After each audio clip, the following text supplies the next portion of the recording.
Arya ma'am का और हमारे upcoming diamond leader Shri Mahanand Arya sir का, और इस पैनल पर उपस्थित जितने भी सीनियर लीडर्स हैं और जितने भी यहाँ पे लीडर्स उपस्थित हैं, आप तमाम लीडर्स का मैं शशांक सिंह आज के इस मॉर्निंग सेशन में तहे दिल से हार्दिक अभिनंदन करता हूँ, स्वागत करता हूँ। मैंने जितने भी डायमंड है उनका भी नाम ले लेना है, नाम बोल देना है इसे डायमंड सर, जितने भी डायमंड है, जितने भी रूबी है, ओपल है, सबको। ठीक है, बिल्कुल सर। तो सारे डायमंड्स क्लब के लीडर्स को और जितने भी यहाँ पे रेड क्लब लीडर्स हैं, सभी लोगों का तहे दिल से हार्दिक अभिनंदन करता हूँ, स्वागत करता हूँ। और कुछ भी बोलने से पहले मैं धन्यवाद देना चाहूंगा अपने महागुरु श्री नरेश कुमार मिश्रा सर को, जिन्होंने आज मुझे ये मौका दिया कि इस पैनल पे अपनी बातों को, अपने एक्सपीरियंस को, जो कुछ भी आज मैंने अपने गुरुओं से सीखा है, उस बातों को रख पाऊं। तो बहुत बहुत धन्यवाद है सर आपको, और कोटि एक बार पुनः मैं नमन करता हूं सर आपको कि आपके आशीर्वाद से ही आज जो कुछ भी बिजनेस मैं कर पा रहा हूं, कहीं ना कहीं इसमें एक बहुत बड़ा रोल सर आपका भी है। तो इसके लिए सर कोटि कोटि नमन और धन्यवाद देता हूं सर आपको। तो चलिए दोस्तों, आज के सेशन को स्टार्ट करने से पहले मैं अपना एक छोटा सा परिचय दे दूं। तो दोस्तों, मेरा नाम शशांक सिंह हुआ। बेसिकली मैं रहने वाला पटना का हूं। बाई प्रोफेशन इस बिजनेस में आने से पहले एक स्टूडेंट हुआ करता था। दोस्तों, स्टूडेंट आप इसलिए भी बोल सकते हैं क्योंकि जब मैंने इस बिजनेस को ज्वाइन किया था, तो उससे पहले एमबीए कंप्लीट करने के बाद मेरी जो पहली जॉब हुई थी वो टाटा एआईजी में हुई थी as a area sales manager. दोस्तों, उस जॉब को मैंने 5 महीने किया था, और उसके बाद जैसा कि हमारे मिडिल क्लास फैमिली में हमारे पेरेंट्स का एक सोच होता है, हमारे मिडिल क्लास सोसाइटी में जो एक सोच होती है कि अगर मेरा बच्चा कोई जॉब करे तो किसी ना किसी गवर्नमेंट सेक्टर की करे। तो दोस्तों, मेरे पेरेंट्स का भी यही सोचना था कि मेरा ये बच्चा अगर जॉब करे तो किसी गवर्नमेंट सेक्टर का करे। और इसी सोच के कारण कहीं ना कहीं मैं वापस पटना चला आया था, और पटना में आके फिर से महिंद्रा क्लासेस, जो कि आपकी कुलड़िया कॉम्प्लेक्स में है, वहां पे बैंकिंग की तैयारी कर रहा था। दोस्तों, उसी बैंकिंग की तैयारी करने के दरमियान मुझे ये बिजनेस देखने को मिला था, और मैं आज कोटि कोटि नमन करता हूँ अपने उस अपलाइन को भी, जो आज इस दुनिया में हमारे बीच नहीं भी है, मिस्टर विपिन कुमार चौधरी सर। क्योंकि अगर सर ने इस बिजनेस प्लान को उस टाइम मुझे नहीं दिया होता तो शायद आज मैं इस लेवल पे नहीं होता, या फिर इस बिजनेस में शायद नहीं होता। हो सकता है कोई और भी आते बाद में मुझे प्लान को देते, लेकिन आज अगर इस लेवल को होल्ड कर रहा हूँ तो इसमें एक बहुत बड़ा रोल मेरे स्वर्गीय विपिन कुमार चौधरी सर का भी है, जिनके माध्यम से मुझे ये बिजनेस देखने को मिला था। आज सर को भी कोटि कोटि नमन करता हूँ। तो दोस्तों, जब मैंने इस बिजनेस प्लान को देखा था तो मेरे अंदर एक उतनी बड़ी सोच नहीं थी इस बिजनेस को लेके। बहुत छोटे से सोच के साथ मैंने इस बिजनेस को स्टार्ट किया था कि अगर अपनी पढ़ाई को करते हुए, अपने प्रिपरेशन को करते हुए, अगर पार्ट टाइम के तौर पे इस बिजनेस को करता हूँ और साइड से अगर एक इनकम जनरेट होने लगती है, एक इनकम बनने लगता है, तो कहीं ना कहीं मेरा जो पॉकेट मनी होगा उसमें एड ऑन हो जाया करेगा। बस इस छोटी सी सोच के साथ मैंने दोस्तों इस बिजनेस को स्टार्ट किया था कि अगर साइड से 2 पैसे आने लगे तो मेरी पॉकेट मनी कहीं ना कहीं और बढ़ जाएगी। और दोस्तों, कहते हैं ना कि आपके जीवन में अगर कुछ अच्छा होना होता है तो आपको रास्ते मिलते चले जाते हैं। दोस्तों, मेरे साथ भी कुछ ऐसा ही हुआ, क्योंकि मैंने जब इस बिजनेस को ज्वाइन किया था, आज से अगर लॉकडाउन को हटा के बात करें तो लगभग 3.25 साल का मेरा कैरियर है। तो जब मैंने इस बिजनेस को दोस्तों स्टार्ट किया था तो हमारे विनर्स लीडर, मैं कोटि कोटि नमन करता हूँ सर को भी, मिस्टर अमरेंद्र कुमार कर्ण सर, सर का डायमंडशिप दोस्तों होने वाला था ज्वाइनिंग के मेरे 1 या 1.5 महीने बाद। तो मेरे दोनों अपलाइन, मेरे active upline mister Uday Shankar उखियार sir ने मुझसे कहा कि सोनू जी, अगर आप इस डायमंडशिप में चलते हो हम लोगों के साथ आगरा, तो आपको वहां पे और भी बिजनेस के बारे में बहुत कुछ सीखने, सुनने और जानने को मिलेगा, और प्लस आगरा जैसे शहर में जाना है। तो मैंने यही सोचा दोस्तों कि चलो, क्योंकि बिजनेस में मैं नया था, इतनी समझ नहीं थी बिजनेस का, 1-1.5 महीने का समझ था बिजनेस का, 1-1.5 महीने का बच्चे था इस बिजनेस में। तो मैंने सोचा कि चलो, अगर सर बोल रहे हैं तो चल के देख लेते हैं। और आगरा जैसे शहर में जाना था तो मुझे यही लगा कि चलो इसी बहाने मैं डायमंडशिप को भी देख लूंगा और आगरा जैसे शहर में घूमने का एक बार पुनः मौका भी मिल जाएगा, ताजमहल का भी दीदार कर लूंगा। क्योंकि ताजमहल मेरे लिए कोई नया नहीं था दोस्तों, क्योंकि मेरी पहली स्कूलिंग मथुरा से स्टार्ट हुई थी, यूपी से ही। तो मेरे लिए ताजमहल कोई बहुत बड़ी चीज नहीं थी, लेकिन यही सोचा कि चलो एक बार फिर से देख लूंगा। और दोस्तों, इस सोच के साथ सिर्फ मैं सर लोग के साथ उस डायमंडशिप में चला गया। और दोस्तों, वो डायमंडशिप ही मेरे इस बिजनेस का टर्निंग पॉइंट था। अगर मैंने उस डायमंडशिप को नहीं देखा होता तो शायद आज इस बिजनेस को इतने सीरियस तरीके से नहीं कर रहा होता। दोस्तों, जब मैं उस डायमंडशिप में गया और वहां जाके जब एक माहौल देखा कि उस जेपी पैलेस के ऑडिटोरियम में 2300 से ज्यादा लोग एक व्यक्ति के लिए वहां एकत्रित हुए थे, और वो भी फ्री ऑफ कॉस्ट नहीं दोस्तों। कहीं ना कहीं जैसा हम सभी जानते हैं कि 1600 रुपए का एंट्री टिकट लगता है, उस टाइम 1500 था।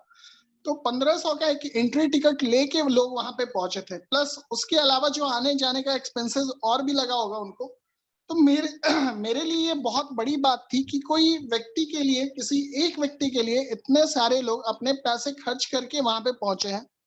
तो मुझे लगा कि चलो आज कुछ बढ़िया देखने को मिलेगा। और जब मैंने वहां पे हमारे अमरेंद्र कुमार कर्ण सर की जब एंट्री देखी और जो स्वागत और जो वेलकम उनका किया गया, उस चीज को देखने के बाद दोस्तों लगा कि नहीं, बिजनेस में कुछ अलग ये बिजनेस है।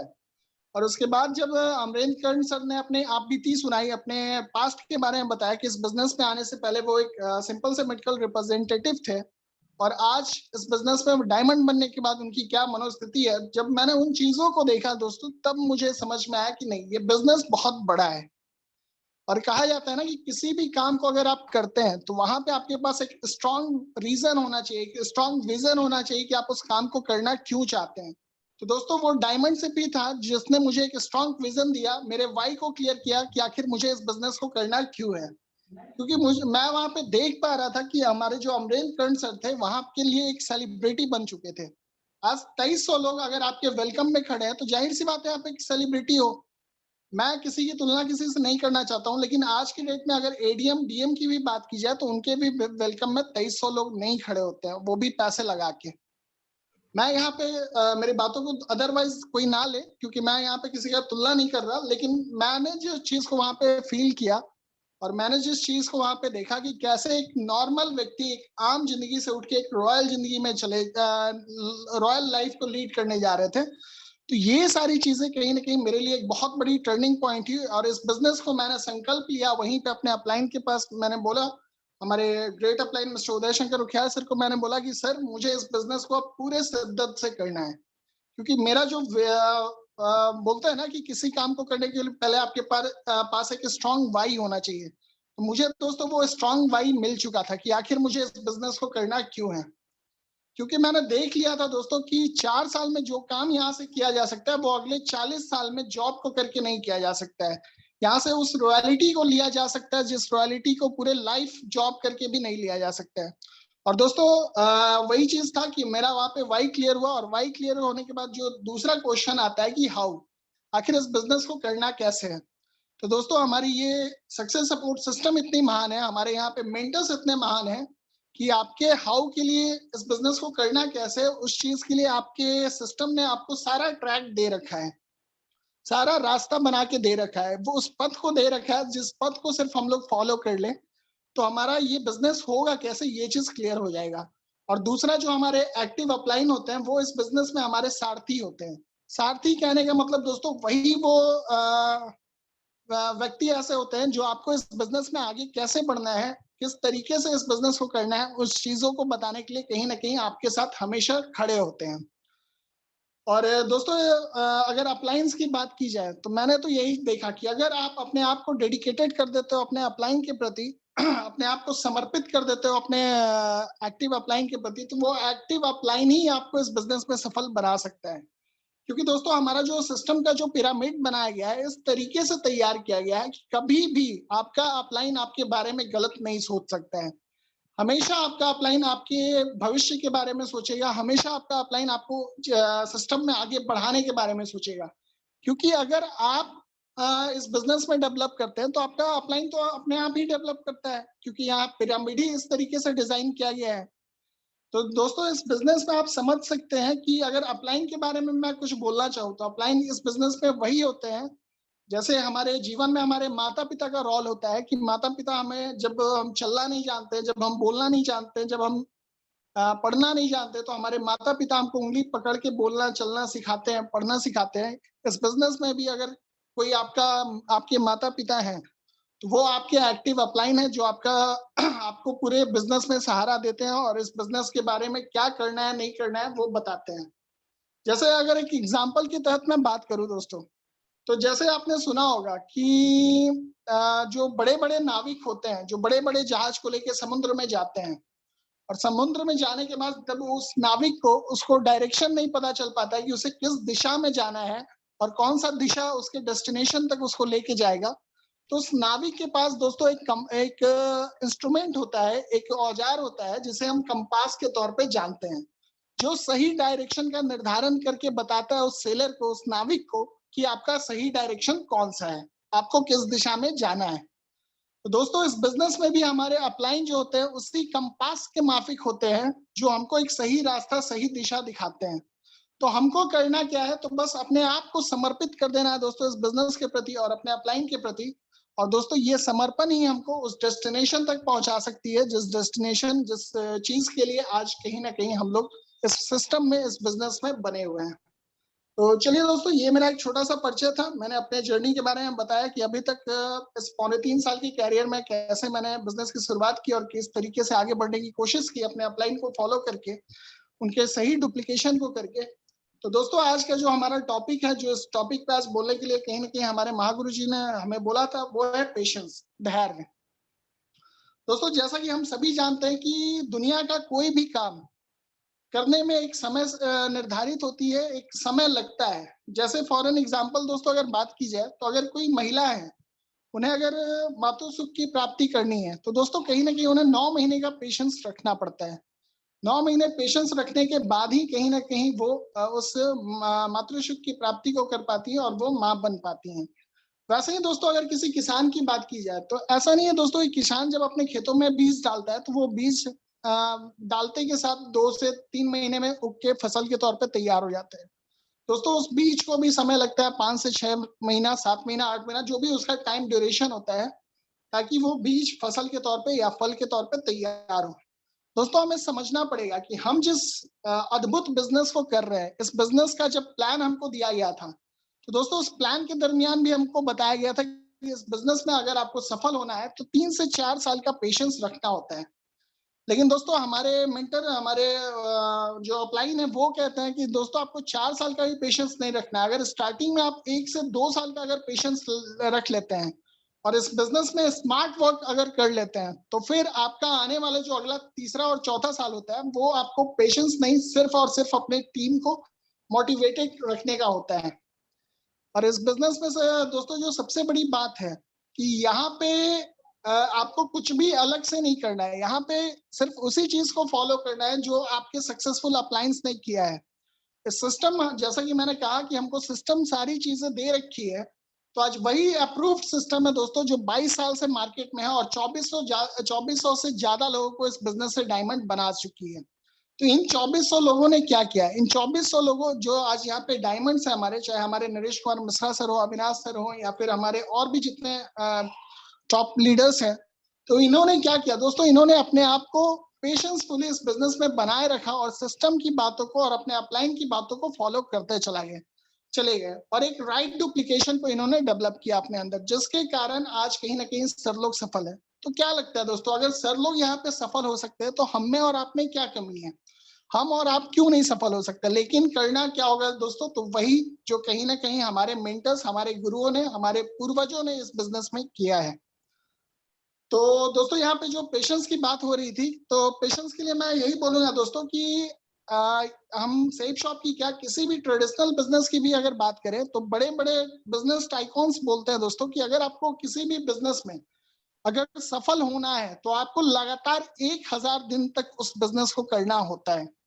लेकिन यहाँ पे क्या होता है दोस्तों कि जैसे ही हमारे बिजनेस में हमारे नए एसोसिएट्स आते हैं, मैंने देखा है बहुत सारे अपने ही टीम के लोगों को, और जैसे ही उनका कुछ काम नहीं होता है, क्योंकि यहाँ पे एक लॉ ऑफ एवरेज काम करता है दोस्तों। ये लॉ ऑफ एवरेज क्या है? 10:7:4:1, यानी कि दोस्तों अगर आप 10 लोगों का लिस्ट बनाते हो, तो हो सकता है उस 10 में से आप जब 10 में से जब 10 लोगों का जब आप लिस्ट बनाते हो, लिस्ट में से जैसे ही आप इनविटेशन देते हो 10 लोगों को हमारे संडे सेमिनार के लिए या फिर हमारे 1-to-1 प्लान के लिए, तो हो सकता है दोस्तों उस 10 में से 7 लोग आपके इनविटेशन को एक्सेप्ट करें स्टार्टिंग के दिनों में, 7 में से 4 लोग आपके उस बिजनेस प्लान को देखें, और उन 4 में से 1 या 2 लोग आपका कन्वर्जन हो।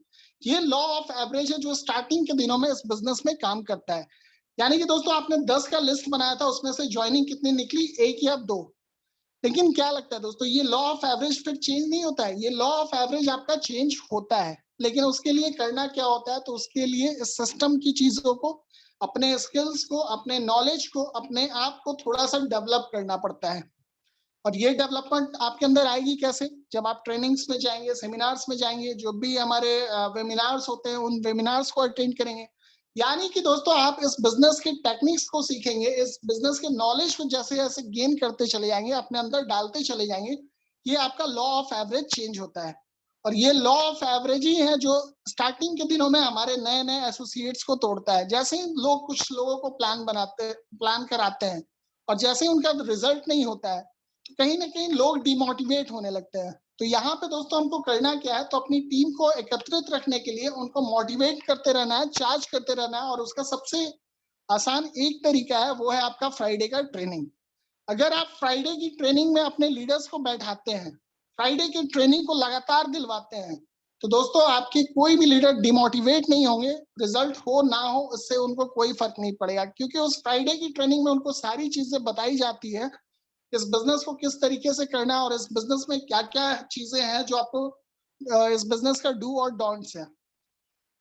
तो वही चीज है दोस्तों कि ये जो आपका लॉ ऑफ एवरेज जो मैंने बात की, तो ये आपका लॉ ऑफ एवरेज धीरे धीरे चेंज होता है। ये लॉ ऑफ एवरेज चेंज कब होता है, जैसे जैसे आप इस बिजनेस के नॉलेज को लेते हैं, इस बिजनेस की टेक्निक्स को सीखते हैं, जैसे जैसे अपने आप को इस बिजनेस में डुबोते हैं, वैसे वैसे ये आपका लॉ ऑफ एवरेज चेंज होता है। जो स्टार्टिंग के दिनों में 10:7:4:1 मैंने बोला, वो आपका आने वाले दिनों में कहीं ना कहीं 10:8:6:5 भी होता है।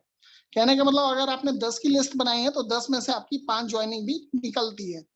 लेकिन ये होगा कब, जब आप कहीं ना कहीं इस बिजनेस के सारे नॉलेज को अपने अंदर गेन कर चुके होंगे। यानी कि आज हमारे जितने भी यहाँ पे रेड क्लब के मेंबर्स हैं, आप इनसे पूछ सकते हैं कि अगर ये लोग 10 लोगों को प्लान देते होंगे तो 10 में से मिनिमम इनकी ज्वाइनिंग निकलती होगी 6 से 7 मिनिमम ज्वाइनिंग।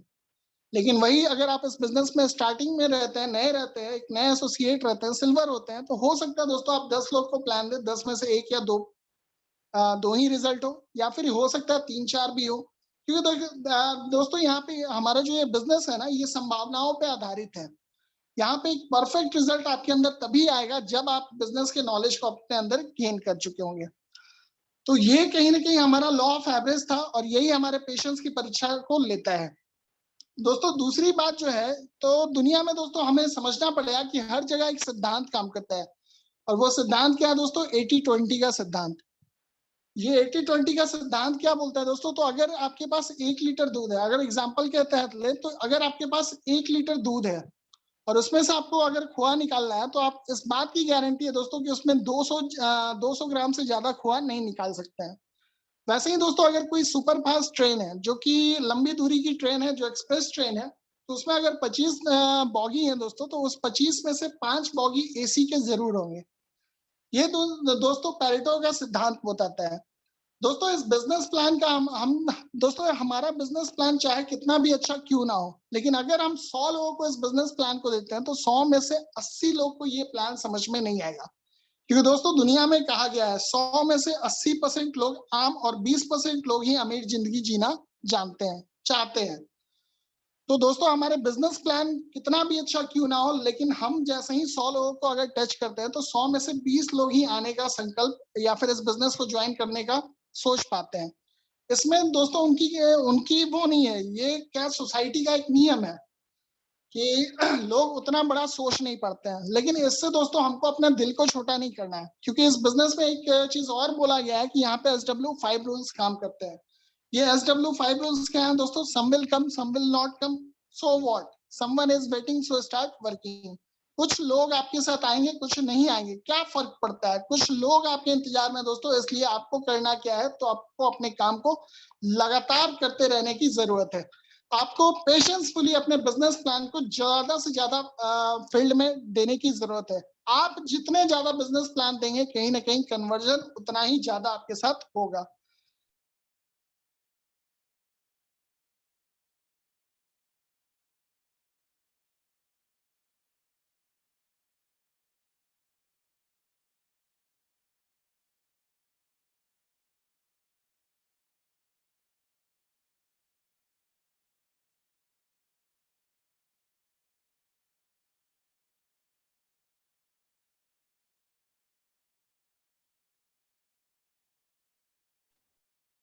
शशांक सर आप म्यूट हो गए हुए हैं। शशांक सर आप म्यूट हो चुके हैं, अनम्यूट कर लिया जाए।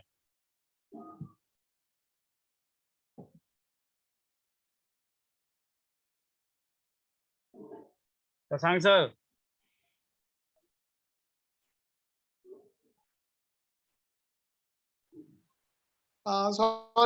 सॉरी सर, म्यूट हो गया था। हाँ, तो यही चीज बोल रहे थे दोस्तों कि हमें यहाँ पे करना क्या है, तो हमें तो बस सिस्टम के मुताबिक अपने प्लान को लोगों को दिखाते चले जाना है, और हमें इस बात की चिंता नहीं करनी है कि रिजल्ट क्या होता है, क्योंकि भगवान श्री कृष्ण भी अपने उपदेश में हमेशा कहते हैं कि भगवान श्री कृष्ण ने भी अपने उपदेश में कहा है कि कर्म करो, फल के बारे में मत सोचो।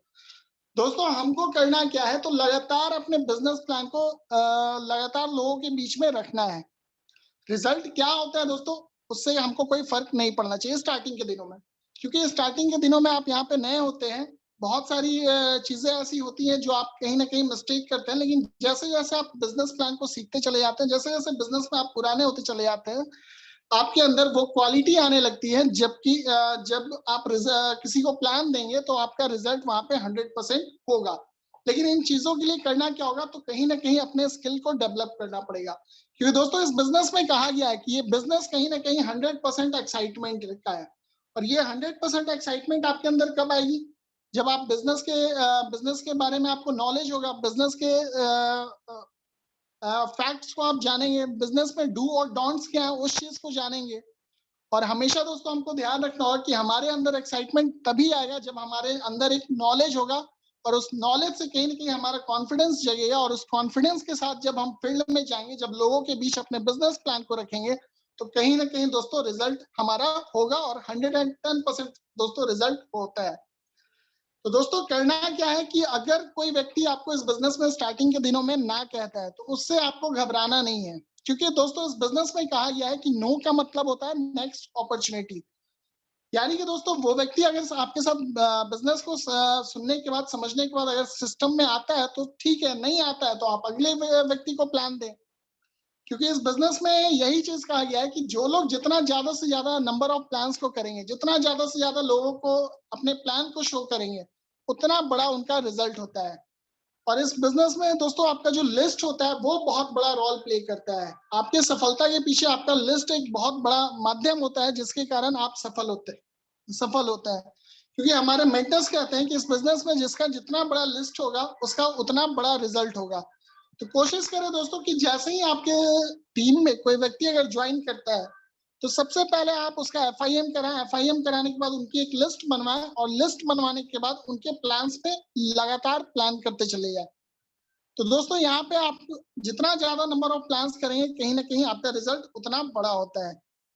तो दोस्तों अगर पेशेंस की बात की जाए, तो पेशेंस का जैसे पेशेंस की अगर बात की जाए, तो पेशेंस के सबसे बड़े एग्जाम्पल हमारे महात्मा गांधी जी थे, हमारे राष्ट्रपिता महात्मा गांधी जी थे।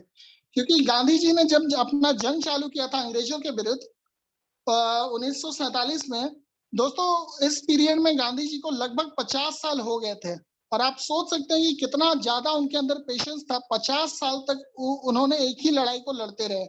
50 साल से दोस्तों गांधी जी को कोई हिला ना पाया, 50 साल दोस्तों गांधी जी को कोई झुका ना पाया, 50 साल दोस्तों गांधी जी को कोई रोक ना पाया, और 50 साल वो किसी और काम में फंसे नहीं।